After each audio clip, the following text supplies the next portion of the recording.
Assalamualaikum warahmatullahi wabarakatuh. Perkenalkan, nama saya Nyayu Nabila dari kelas 2 IE. Di video kali ini, saya akan menjawab soal ujian semester genap mata kuliah Praktikum Statistik. Oke, kita akan memasuki soal yang pertama mengenai analisis regresi linear. Pertanyaannya, Anda diberikan dataset yang berisi informasi mengenai jumlah jam belajar dengan simbol X dan nilai ujian dengan simbol Y dari 30 mahasiswa. Berikut adalah sebagian data yang diberikan. Berikut ada tabelnya, kemudian lanjutkan dengan sisa data sesuai instruktur. Kemudian kita akan beralih ke Excel. Di sini saya sudah menyiapkan satu data pada Excel. Lalu kita bisa mengkopinya dengan klik Ctrl plus C dan beralih pada SPSS. Pilih variable view, lalu pada kolom nama yang pertama isi X dan yang kedua isi Y. Lalu pada label baris X isi jam belajar. Dan pada label kolom baris Y, kita bisa isi nilai ujian. Kemudian untuk desimalnya diturunkan menjadi 0. Semuanya masing-masing diturunkan menjadi 0. Jika sudah, selanjutnya ubah menjadi data view. Lalu kita bisa mengcopy paste yaitu dengan Ctrl V. Selanjutnya klik Analyze. Lalu Regression. Kemudian linear. Kemudian pada jam belajar kita drag ke independen, pada nilai ujian kita drag ke dependen. Kemudian klik OK. Dan hasilnya akan keluar menjadi seperti ini. Lalu pada tabel koefisien kita copy dengan mengklik Ctrl C.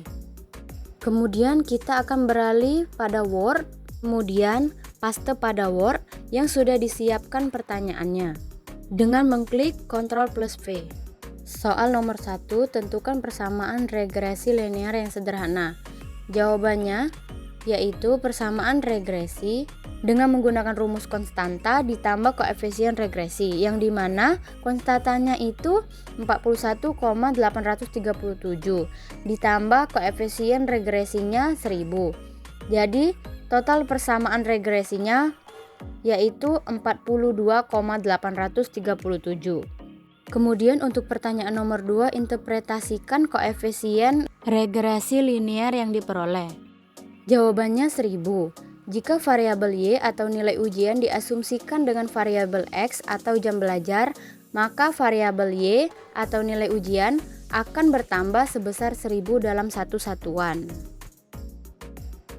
Pada soal nomor 3, apakah ada hubungan yang signifikan antara jumlah jam belajar dan nilai ujian? Jelaskan berdasarkan output analisis. Untuk mengetahui jawabannya, buka kembali SPSS, lalu klik Analyze, kemudian pilih Correlate, lalu pilih Before It. Lalu, jam belajar kita drag ke variabel, dan nilai ujian kita drag juga ke variabel, lalu klik OK. Setelah itu hasil correlation-nya akan muncul. Kemudian copy correlation-nya, lalu pindahkan ke Word yang sudah disiapkan pertanyaannya. Jadi persen correlation-nya itu 1, yang dimana 1 itu berarti sangat kuat. Jadi jawabannya yaitu iya, ada hubungan signifikan yang kuat antara jam belajar dan nilai ujian.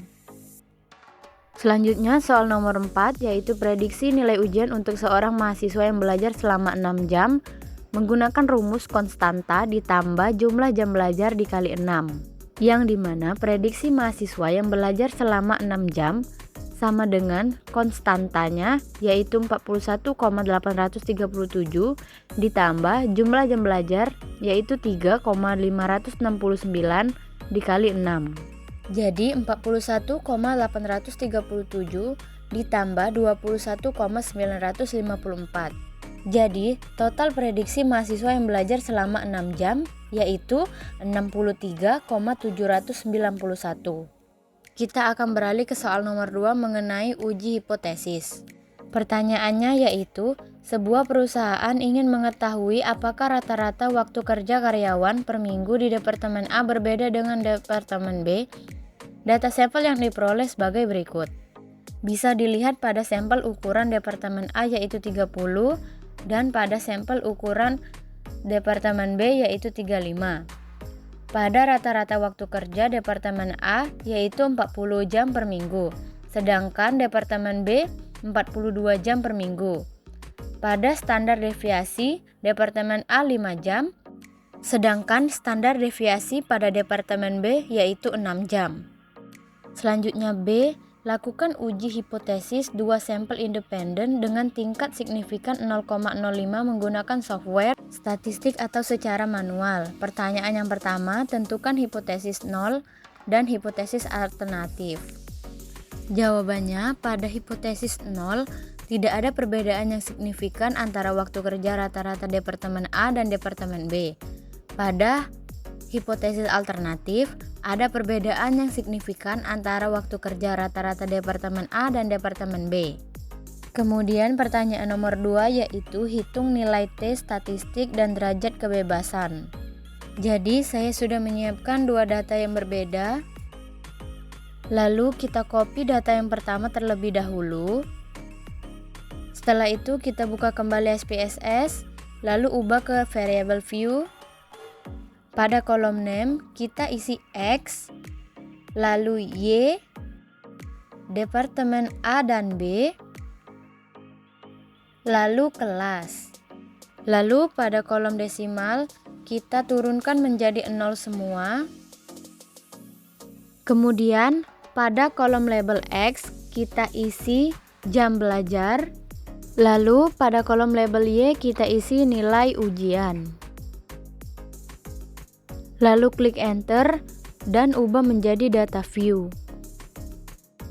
Kemudian pada kolom X dan Y, paste data yang sudah di-copy sebelumnya. Untuk mengisi Departemen A dan B serta kelas, kita buka Excel kembali dan copy data kedua yang sudah disiapkan sebelumnya. Lalu buka SPSS lagi, kemudian paste. Setelah itu, klik Analyze, kemudian Compare Means and Proportion, lalu klik Independent Sample T-Test.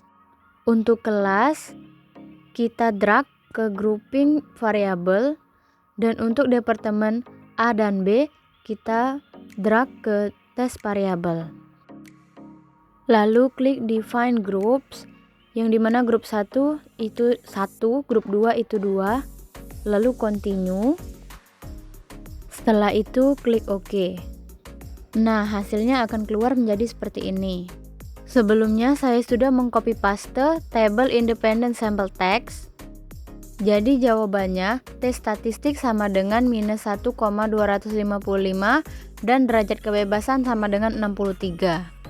Pada pertanyaan nomor 3 yaitu tentukan nilai kritis dan keputusan uji. Signifikannya 0,214 yang dimana 0,214 lebih besar dari 0,05, maka hipotesis pertama diterima dan hipotesis alternatif ditolak.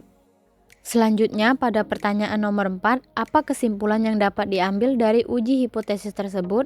Apakah rata-rata waktu kerja karyawan di kedua departemen berbeda secara signifikan? Jadi jawabannya rata-rata waktu kerja karyawan di kedua departemen tidak berbeda secara signifikan. Hipotesis pertama diterima dan hipotesis alternatif ditolak. Oke, mungkin itu saja jawaban dari soal ujian semester genap mata kuliah praktikum statistik. Saya ucapkan wassalamualaikum warahmatullahi wabarakatuh.